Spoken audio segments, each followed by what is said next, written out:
à Nashville, mesdames et messieurs. On a réussi. Les barrières technologiques ne nous auront jamais. Alors, bienvenue au Popette Podcast on the Road.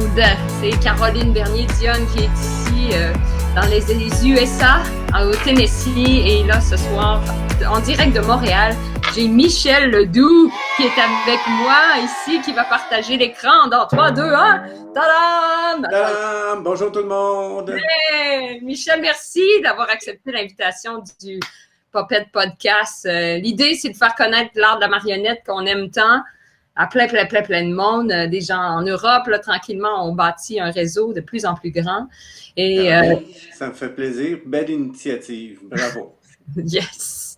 Toi, tu es un de nos grands qui nous a marqués. Moi, en tant qu'enfant, tu as manipulé de célèbres marionnettes qui m'ont charmée et qui sont peut-être une source d'inspiration pourquoi j'en fais un métier maintenant. Peux-tu nous dresser, juste pour mettre les gens en contexte, Michel, un parcours, parce que tu en as plusieurs à ton actif là, qui ont influencé notre jeunesse à la télévision. Alors, en rétrospective des 42 dernières années télévisuelles, c'est-à-dire que j'ai fait que de la télé dans les 42 dernières années, quoique la mise en scène à Juste pour rire d'André Sauvé, son premier spectacle. Ouais, ça. Puis, de temps en temps, je prends des petites croches comme ça. Mais 42 ans de télé, donc en passant de le plus populaire, Bibi, dans Bibi et Geneviève. Bibi, c'est 99944 c'est ici. Oh mon Dieu! En passant par Théo, qui est juste ici derrière moi. Oui. Que je vais manipuler tantôt avec un grand plaisir. Il y a plus récemment une série web sur Télé-Québec qui s'appelle Marc en peluche, qui a gagné à San Diego, à San Francisco, à Los Angeles, a gagné 4 Gémeaux ici à Montréal. Et La Maison de Whimsy, qui était diffusée aux États-Unis, qui était la plus grosse popularité d'émissions jeunesse après Sesame Street. Yes. Pendant des années, de 96 à maintenant, ça joue encore aux États-Unis. Puis, écoute, tellement de choses. Ceux qui ont connu Canal Famille, tout ce qu'il y avait en marionnette dedans, ben, je les faisais, c'est pas compliqué. Je n'ai pas fait de Bobino. C'est la seule chose. Je suis pas assez vieux, je suis vieux, mais pas tant que ça. Puis j'ai travaillé aussi beaucoup pour des chaînes internationales, TV5, Canal J. J'ai travaillé avec le chef des marionnettistes des Guignols de l'Info, François Guizirix, si jamais tu veux l'interviewer. Ça serait bon. Tu peux rentrer en communication avec lui. Oui, il va te parler avec un grand plaisir. Il est formateur à Lyon de marionnettiste. Il l'a fait longtemps pour les Guignols de l'Info. Alors, grosso modo, c'est pas mal... je dirais une cinquantaine de concepts d'émissions, puis au-delà de 3000 épisodes. Actuellement, je fais Passe-Partout, la nouvelle génération. Je fais entre autres Bruno. Je ne prête pas la voix parce qu'on a 11 personnages à se partager à 4. Voilà. Oui. Ben, c'est un bon topo, Michel. Merci de cette rétrospective. Ça nous met en contexte. Mais moi, j'aime toujours poser la question, comment et quand est-ce que ton croche pour la marionnette, ton coup de foudre est arrivé? Alors, j'étais au bac à l'Université du Québec à Montréal en art dramatique. Et il y avait, dans cette formation-là, il y avait Initiation à la marionnette en milieu pédagogique, marionnette expérimentale avec Michel Fréchette, qui était le directeur du Théâtre de l'Avant-Pays. Oui. Alors, dans une période dite sabbatique, parce que je n'étais pas sûr que j'allais en enseignement suite à mes stages en enseignement, j'ai fait « pas sûr ». Pas sûr de la routine, pas que j'aimais pas enseigner, mais j'aimais pas la routine. Je me suis donné un temps de recul, puis Michel Fréchette me dit « ben va donc auditionner Théâtre sans fil ». Alors, j'ai eu une job pendant 3 ans avec eux sur 4 productions. J'ai fait la tournée nord-américaine jusqu'en Alaska. Puis quand je suis revenu, je me suis dit « ah, je vais redevenir comédien ou bien je vais devenir enseignant ». Puis finalement, j'ai eu une offre à Toronto pour la chaîne TFO, Télévision francophone ontarienne, qui s'appelait TVO à l'époque. Et j'ai eu un premier rôle dans une série qui s'appelait Terrarium. Et de fil en aiguille, à toutes les fois que je revenais à Montréal, je dis bon, ben là, je vais devenir comédien, je vais. Donc, j'ai eu des contrats, des offres télévisuelles non-stop. Et me revoilà à 61 ans à faire la même affaire. Et puis, j'ai la même passion. Comment? On t'aurait comme associé aussi à la marionnette en cours de route dans ta carrière. Ça t'a collé à la peau un peu. Oui, je suis comme un vieux chanteur que les tunes sont connues. Puis on appelle pour venir faire de temps en temps des petites apparitions, entre autres dans des séries, pas des séries, mais des émissions genre la première fois avec Véronique Cloutier, je suis allé avec Stéphane Ballavance dans l'émission Au suivant pour faire une démonstration du métier de marionnettiste. J'ai fait plusieurs émissions. Bianca Gervais était fan finie de Bibi puis tout ça. Donc, je faisais des émissions où Bibi était invité. Ça, j'en fais encore beaucoup. Sinon, maintenant, j'avoue que je fais plus ben d'audition. J'ai le privilège d'être appelé pour Ben des oui. rôles. Hmm. Comment toi tu définis l'art de la marionnette? Il y a toutes sortes de définitions. Ouais. Là, chaque marionnettiste, on a une façon d'expliquer notre travail. Comment tu définis ça, toi? Ben, c'est pas très ésotérique, hein. Un marionnettiste, c'est un comédien à la base, qui sait interpréter, qui sait lire un texte, qui peut changer sa voix. Ça, c'est un des prérequis, je te dirais. Si tu as la chance de changer ta voix facilement, changer les accents, ben, ça te donne beaucoup de possibilités. Ce qui est pas ésotérique dans le sens que tu vas chercher, tu vas puiser les mêmes émotions qu'un comédien, puis tu transfères au bout de ton bras, dans ce qu'on appelle une marionnette. C'est un art comme tel qui demande de l'abandon parce que t'es pas vu. Si tu cherches à être populaire, c'est pas à la bonne place. Tu vas être caché sous la marionnette, soit que tu travailles debout ou sur un dallé comme Bibi Geneviève parce que je travaillais avec une comédienne, ou Passe-Partout où on travaille debout, mais reste que il faut transmettre les émotions.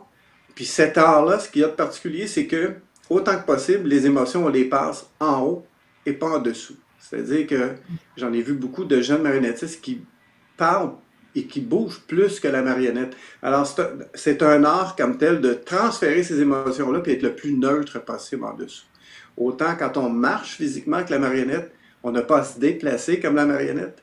Autant dans les émotions, c'est pas dans mon faciès à moi qu'on va sentir les émotions, c'est dans la façon qu'on va bouger la marionnette. Ils n'ont pas toutes les articulations. Ouais. Et j'ai le privilège d'avoir des super marionnettes dans mes mains d'un fabricant de marionnettes, un concepteur qui est extraordinaire, qui est assez connu au Québec, je dirais même très connu, il s'appelle Jean-Guy White, qui a travaillé pendant des années avec Jim Henson sur Fraggle Rock, Labyrinthe, Muppet Show. Il était attitré longtemps à Miss Peggy. C'est lui qui les réparait, les Miss Peggy. Et lui, il fabrique nos marionnettes, puis je dirais, c'est comme embarquer dans une Bentley. Quand tu mets la main dans une marionnette de Jean-Guy White, c'en est une, c'est assez exceptionnel. La fabrication, la légèreté, le choix des tissus, les cheveux de Théo ici, qui sont en plume d'autruche, qui fait venir de New York, qui coupe, qui taille, qui teint. Il y a de la job là-dedans. C'est un travail d'artisan. Toi, tu n'as pas fabriqué nécessairement, mais des fois, tu peux faire partie un peu du processus de conseil ou tu laisses vraiment... Pas vraiment, je te dirais. À la base, je suis membre de l'Union des artistes, alors je suis appelé à interpréter comme tous les comédiens. C'est déjà arrivé qu'on me demande au niveau conceptuel comment tu vois le personnage, mais en général, ils sont déjà dessinés.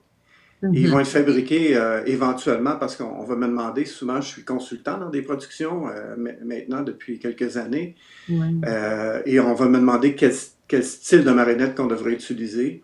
Puis ça va jusqu'à l'équipe technique, quels sont les caméramans, comment on construit les décors, c'est quoi les dimensions et ainsi de suite. Mais je ne fabrique pas les marionnettes, c'est extrêmement coûteux. Un Théo comme ça coûte au-delà de 15 000. Alors... j'ai pas ces tissus-là, ça vient de partout aux États-Unis. Tous ces matériaux à lui ne viennent pas d'ici. Alors, j'ai pas ces contacts-là. Ben oui, parce que moi, je dis souvent, ça vaut une voiture, ça vaut une grande voiture, une voiture, une bonne voiture. Oui, comme Théo, on en a 4 copies. Ça, c'est le dernier Théo que j'utilise maintenant en spectacle. Je suis en tournée de spectacle depuis 3 ans. C'est drôle parce que tu fais un spectacle sur glace, puis il devait avoir un Théo en ice. Et Alain Goldberg qui avait eu l'idée, puis on avait monté un gros show, mais malheureusement, ça n'a pas abouti parce qu'on est avec les Ice Capades, puis les Ice Follies, puis de ce monde. Alors, c'est très difficile de rentabiliser une si grosse production. Tu sais de quoi je parle. Oui. Alors, mais il y a toutes sortes d'avenues avec la marionnette. Tout ça pour dire qu'on parlait du prix des marionnettes. Oui, que ça. Les gens sont surpris. Des fois, ils disent, mon Dieu, c'est donc bien cher. Oui, mais elle va être durable. Tu peux faire un close-up dessus, tu ne verras pas une couture. Ça n'aura pas l'air d'une marionnette que tu as fabriquée dans ton sous-sol avec du papier mâché, là. Tu sais, c'est pas, Non. sans dénigrer, là. Disons que le monde télévisuel et le monde théâtral, c'est vraiment deux univers. On manipule de la même façon, on interprète de la même façon, mais c'est micro. C'est du micro-travail en télé parce que si on regarde un close-up, je vais pas jouer comme s'il y avait la 600e personne dans la salle. Il faut avoir de la finesse, il faut aller chercher. Et la marionnette va donner cette finesse-là dans le sens qu'elle est précise dans sa fabrication. Il n'y a pas de part de peau, de couture, de ci, de ça qui fait que, mon Dieu, c'est pas beau à l'écran. C'est ça. Oui. Puis, qu'est-ce que tu suggérerais pour quelqu'un qui veut faire le métier? Toi, tu as été comédien, après, tu t'es spécialisé, si on veut. Mais est-ce qu'il y a un parcours idéal pour quelqu'un qui veut devenir marionnettiste? J'aimerais dire que oui. Souvent, on me demande est-ce qu'il y a des écoles de marionnettes? Non, en télé, il y en a eu un peu, le DESS, qui est le Oui, diplôme à l'UQAM, oui. qui est une formation plus courte, spécialisée en télé. C'est plus difficile parce qu'il n'y a pas tellement d'appelés, parce qu'il n'y a pas tant de production que ça. On n'est pas aux États-Unis, hein, c'est des productions québécoises. Alors, quand tu as 4 marionnettistes dans une série, c'est beaucoup. La Maison de Whimsy, on était 8, ce qui est la plus grosse production ever au Québec. Mhm. Mais sinon, il y a une production qui passe aux 5 ans, je dirais. Tu sais. Alors, le chemin est pas facile pour celui ou celle qui veut en faire éventuellement à la télé. Il y a eu des auditions avec au moins 80 marionnettistes, mais beaucoup là-dedans faisaient du théâtre. Puis quand tu as une caméra sur toi, mais l'inversion de l'image, c'est une chose, faut que tu l'apprivoises. Oui. L'interprétation aussi, il faut pas que tu aies d'accent. Aux gens, l'inversion, c'est quand en télé, on filme, mais tout est à l'envers, le moniteur, Exact, tout ça, fait que exact, il doit avoir exact. les Il yeux. faut savoir, ouais, puis il faut savoir lire le cadre d'une caméra. C'est-à-dire que Mhm. l'image qu'on nous renvoie, mon outil, moi, c'est de travailler à partir du moniteur. Alors, je regarde pas ma marionnette en haut comme au théâtre. Je vais Mhm. regarder ma télé. Je vois exactement ce que toi, tu vois en tant que téléspectatrice. C'est important que je Mhm. comprenne le cadre. Si j'ai un autre personnage qui rentre avec moi, ben, comment on équilibre un cadre? Il faut savoir séparer les tiers parce que je n'irai pas dans les détails Ouais. cinématographiques, mais il reste que quand on est en production télévisuelle puis que ça coûte au-delà de 1500$ de l'heure pour une boîte de prod, c'est pas une place dans un stage. Alors, c'est malheureusement, il faut que tu t'outilles toi-même. Alors, ça m'est arrivé de former du monde qui m'appelait et me disait, tu peux-tu me donner un coup de main? Oui, on va sortir ton iPad, ta petite caméra chez toi, ton moniteur, puis on va le travailler. Mais la chose principale, c'est, sais-tu jouer? Es-tu capable d'avoir un accent français normatif autant que possible? C'est important. Ouais. Mais voilà, c'est le même travail qu'un comédien. Ça demande de la rigueur, ça demande beaucoup, beaucoup de travail. C'est sans prétention, mais c'est ça qui est la demande, c'est ça qui est la commande Mm. en télé. Puis, des fois, j'aime ça philosopher un peu sur le métier, mais est-ce que toi, quand tu expliques à un enfant qu'est-ce que tu fais dans la vie, est-ce que tu Mhm. utilises une sorte de vocabulaire pour définir, tu sais, il y en a qui vont me dire c'est mettre de la magie dans l'objet, c'est d'amener de la respiration. Comment toi, tu poétises un peu le travail qu'on fait? En fait, sais-tu quoi? Je suis allé ce matin dans une classe pour faire la promotion de Marc en Peluche, qui est une série ado, deuxième cycle. Donc, on parle d'enfants de 9, 10, à peu près 9, 10, 11, qui Mhm. comprennent le principe de la marionnette. Fait que moi, à la base, que ce soit un enfant de 5 ans, ou 9 ans, ou 10 ans, pour moi, c'est pas qu'un enfant, c'est un adulte quelque part dans sa Ouais. tête. Il n'aime pas qu'on le prenne en bébé. Alors, quand Ah oui. je lui explique comme je t'explique. Mhm. J'insère ma marionnette ici, par l'ouverture, puis tu vois, quand je tourne la marionnette, ma main est à l'intérieur, puis ça fait bouger la bouche.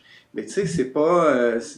je l'enseigne, je l'explique de la même façon que je te l'explique. Ouais, comme terre à terre. Oui, puis Ouais. tu peux le faire toi aussi. On va l'essayer. Est-ce que tu veux l'essayer? Oui.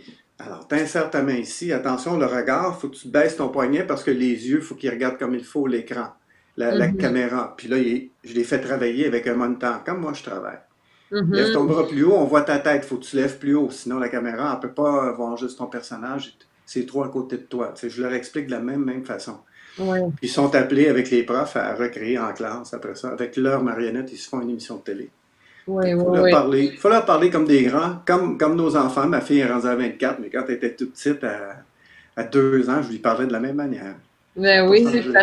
ça nous fait réfléchir aussi d'être avec les enfants, les ados souvent, mais comme tu dis, moi je suis vraiment d'accord avec ce que tu apportes de leur parler pour vrai, puis même avec une marionnette, tu sais, des fois on dit, on prend nos petites voix, mais on leur parle, on s'adresse à eux pour Oui, vrai.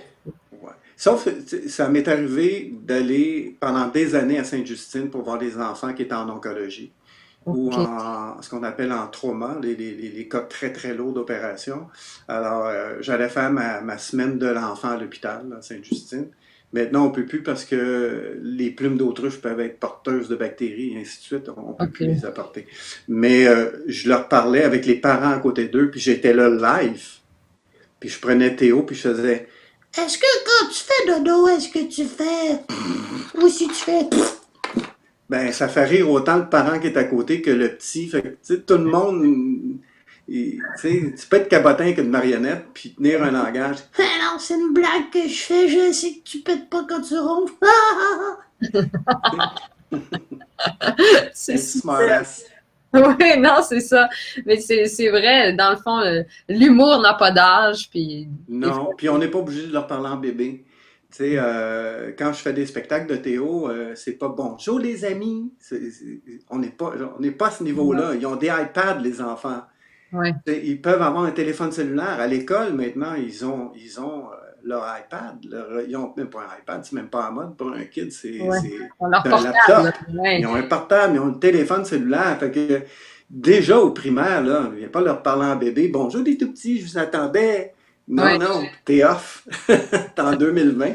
Alors, tu C'est sais, une bonne ils ont vu leçon. Shakira au Super Bowl, là. Oui, c'est ça, ils l'ont vu, là. Eh Ouais. oui. Est-ce que tu dirais que l'art de la marionnette est en montée ou c'est moins populaire selon toi là, dans les dernières années, vu que tu en as Ben, vu? je vais parler dans le secteur télévisuel parce que je pense au théâtre, ça n'a pas changé, c'est toujours aussi populaire. C'est un outil pédagogique extraordinaire. En télé, c'est cyclique.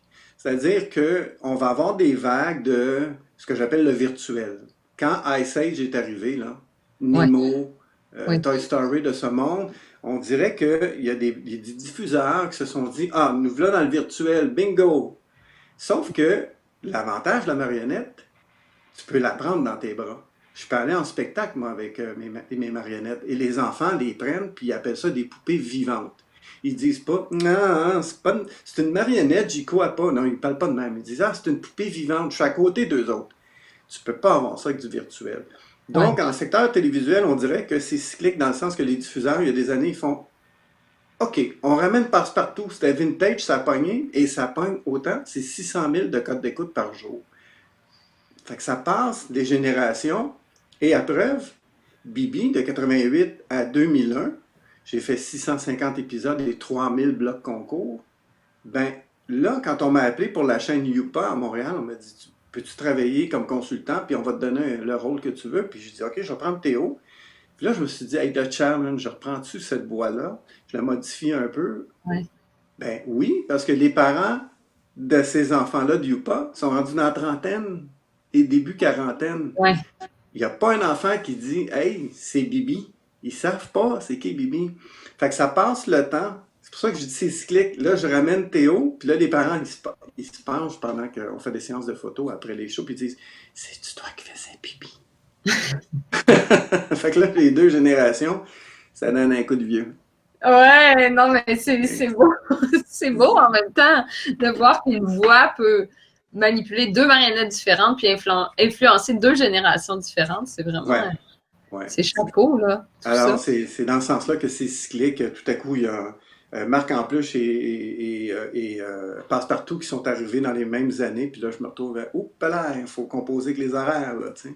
Les Oui, diffuseurs, les producteurs se parlent entre eux. OK, il est sous ta production, dès que c'est fini, il s'en va sur la mienne. Fait que là, on s'arrange bien, tu sais. oui, oui, oui. Fait que tu vis de ton art. Je vis de mon art depuis 42 ans. Il y a eu une petite passe l'après Whimsy où, je te dirais, il y a eu un 5-6 ans mort. Et là, je suis devenu directeur de plateau, régisseur de plateau. sur la série Toc Toc Toc, les 3 premières OK. années à temps plein. Mmh. J'ai fait un petit peu d'autres productions, le Kaboom, des choses comme ça. Mhm. 1, 2, 3 géants. Et Youpa est arrivé pour m'en faire de revenir dans le milieu. Puis Télé-Québec, Denis Dubois est un être exceptionnel avec une vision extraordinaire, là, qui était le directeur de la programmation de Télé-Québec, qui est maintenant rendu à TVA. Ouais. Et lui a eu le flash de hey, on ramène pour les 50 ans de Télé-Québec, on ramène Passe-Partout, puis Ça ça marche. marche. Ça Est-ce marche. que tu as un grand but, toi, en tant que marionnettiste, quelque chose que tu dis, tu sais, parce que tu as atteint certaines notoriétés dans le milieu, est-ce que tu as quelque chose vers le futur que tu dis, ah, si je m'en allais vers ça, je serais encore plus accompli? Ouais, genre, j'étais magicien, je finis avec, je fais disparaître la tour Eiffel. C'est le number de ma vie. Non, j'ai pas de... Honnêtement, moi, c'est au jour le jour. Je suis vraiment pas... je vise pas l'Everest. Je sais pas, je vise pas quelque chose qui va faire, oh, la notoriété finale. Non, j'ai pas... Ouais, ou... Moi, j'ai 2 vies. En fait, Ouais. ouais, mais elle est pas sexuelle. Elle est de métier. Je suis un passionné sportif. Je suis un entraîneur de course à pied. J'ai fait de l'athlétisme pendant plusieurs années. Je suis entraîneur et formateur d'instructeurs de ski de fond. Fait que j'ai des passions qui sont très, très sportives. Et il y a du monde qui ne savent pas que je travaille en télé. Oh, wow! Mais quand je ne suis pas en télé, je suis dans le nord. Je suis dans mes montagnes. Je vais courir, je vais skier. J'ai besoin de ça pour me ressourcer. Puis j'avoue que je décroche complètement. Je ne suis pas en train de penser aux séries sur lesquelles je travaille. Ouais. Puis je suis pas en train de fumer de l'encens en me disant, mon Dieu, il faut que je reste zen parce que là, je fais de la marionnette en venant. Non, non, je suis pas là. Je bois pas de la tisane. Je bois du vin comme tout le monde. Puis, tu sais, Du ski. c'est ça. Mais j'ai pas de... Moi, mon principe de vie est bien, bien simple. C'est, tu te lèves, tu vas avoir du fun dans ta journée. Tu te couches, puis tu te dis, j'ai eu du fun dans ma journée. Il n'y a pas ça, et que ça recommence le lendemain, on change de page. On Ouais. passe à autre chose. Fait qu'il faut être heureux dans ce qu'on fait, puis je le suis tout le temps. Tu sais, la vie, là, tu peux regarder le TGV passer, puis dire, waouh, il est-tu beau, ou bien embarque dedans. Ouais. Fait que moi, je suis dans le TGV. C'est ça. Puis c'est complémentaire, tu dirais, toi, d'avoir comme double vie, ou du moins l'artiste va en même temps le côté double de l'affaire aide beaucoup. Ben, en plus, il faut être bien en forme pour faire ce métier-là. C'est un détail, hein? T'es patineuse artistique, toi, d'après ce que j'ai pu voir, j'ai vu vite une vidéo. Il faut être en shape pour faire de la tournée. Il faut bien manger, bien dormir, puis être en shape. Ça veut dire, tu ne rentres pas à l'hôtel après ton show pour manger tes crottes de fromage en écoutant la télé. Il faut être entraîné un petit peu. Oui, c'est ça. Si tu peux, dans ta tournée, moi, quand je suis en tournée avec Fredo le magicien, ben, y a-tu un treadmill? Je peux-tu aller courir dehors? C'est sûr, je viens de faire 600 km de tour. Il faut que j'aille courir 5 km, c'est clair. Oui, c'est bon. Est-ce que tu nous montres? Oui, c'est ça. Oui. Tu nous montrerais ce beau Théo pour terminer notre lettre, qu'on le voit s'animer. J'en parle un coup, hein? C'est pas drôle. Non, mais c'est bon. On peut parler. On pourrait parler des heures encore. Ben oui, qu'est-ce que tu veux? C'est ça, on est passionné, puis c'est ça que les gens aiment. C'est de voir cette passion-là. Toi, tu as une belle passion aussi, là. Oui. Non, c'est sûr. Il faut la transmettre. Oui. La transmettre aussi, c'est un grand plaisir de redonner à l'autre. Oui. Je me tiens rentrer dans ma manche. Un petit peu. Tu me vois toujours? Parce que là, ça fait un bout que je ne suis pas rentré dans cette main-là. C'est une main prenante. La main prenante qui est ici, là. C'est une marionnette à gueule et à main prenante. J'apprends rien aux marionnettistes qui écoutent. Oui, c'est ça.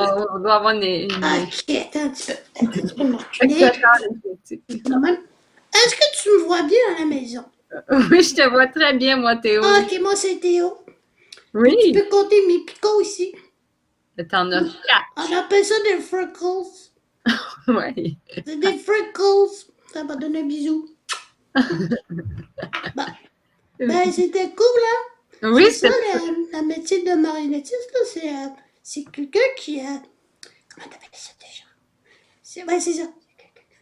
Oui, c'est ça, c'est quelqu'un qui fait la voix, parce que s'il fait pas la voix, Regardez bien ce que ça fait. Ouais, c'est J'ai l'air de poisson rouge. Je suis pas dans un aquarium. En tout cas, c'est ça. Ah. Puis toi, Théo, est-ce que tu connais Bibi? Ben ouais, je le connais, je peux même l'imiter. Ah ouais? Ouais, regarde bien. Baby, Z9994 c'est ici.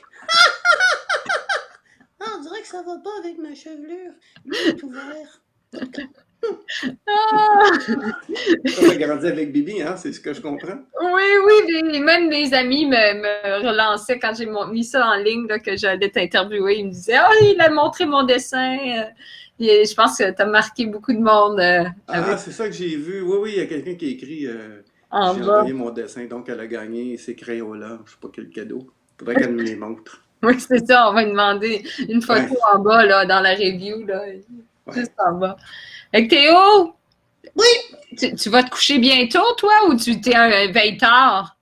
on va prendre une petite bière avec mon papa. Mais non, c'est une blague. On prend pas de bière. Je vais écouter le hockey. Parce que le Canadien va se faire éliminer bientôt, puis je vais voir ce qui reste. C'est ça, Ils sont poches. Moi, j'ai vu le Super Bowl. Tu suis ça, Théo, le Super Bowl? Ouais, le Super Bowl. C'est un match de. Ils se lancent des ballons puis ils se rentrent dedans. Moi, je trouve ça super cool. Puis il y avait Duvernay. Comment ça s'appelle? Duvernay Tardif. Oui. C'est un médecin. Ça veut dire qu'il peut se faire bobo puis se soigner tout seul. Ça, c'est hot, man! c'est cool, hein, man? Attends, je parle. Je peux pas répondre en même temps. Je sais bien, c'est toi qui fais la voix. Oui, puis en fait, t'as pas besoin d'être ventriloque non plus pour manipuler. Non. Ouais. Non. Non. Il y en a qui sont bons pour ça. C'est pas fait. C'est parfait pour eux autres. Non, non, je suis pas un ventriloque. Pas capable. On doit essayer. Non. Mais tu sais quoi, ça marche pareil avec les enfants. Hein?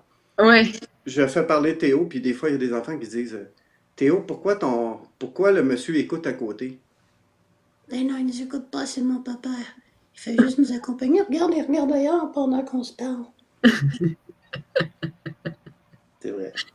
Il vient de dire, c'est vrai. Oh, merci beaucoup, Michel, pour ton temps et ton inspiration. Ben, ça me fait plaisir. Puis, félicitations encore une fois pour ta belle initiative. Moi, c'est la première fois que je vois ça, une tournée podcast de marionnettiste international. Yes, pourquoi pas. Oui, puis c'est ça, si tu as des gens à me référer, en tout cas, ça se parle, là, j'ai différentes personnes qui m'approchent, fait que moi, ça me fait plaisir de faire la promotion de cet art qui nous enchante. Alors, je lance l'invitation pour toi d'une rencontre avec toi de François Guizrix. Yes. Sur Facebook, vous allez pouvoir aller le rejoindre. On va aller trouver. Utilise mon nom, ouais. Parfait. Merci beaucoup. Merci. Bonne tournée. Yes, je le prends de Nashville à Montréal. On est capable de se parler. Hey, quand tu viens à Montréal, tu me le dis, je vais aller voir le show. Yes. Tu me gardes 2 billets, je vais les payer. Je veux te voir de proche en bas. OK? OK, c'est bon. C'est un deal. Yes. Un deal international, ça paraît bien. Ça paraît bien. OK. On Bye tout le monde. Bye tout le monde, merci d'avoir écouté le Puppet Podcast et puis on se donne des nouvelles, subscribe, toute la patente, vous connaissez la formule. Ben, bonne soirée.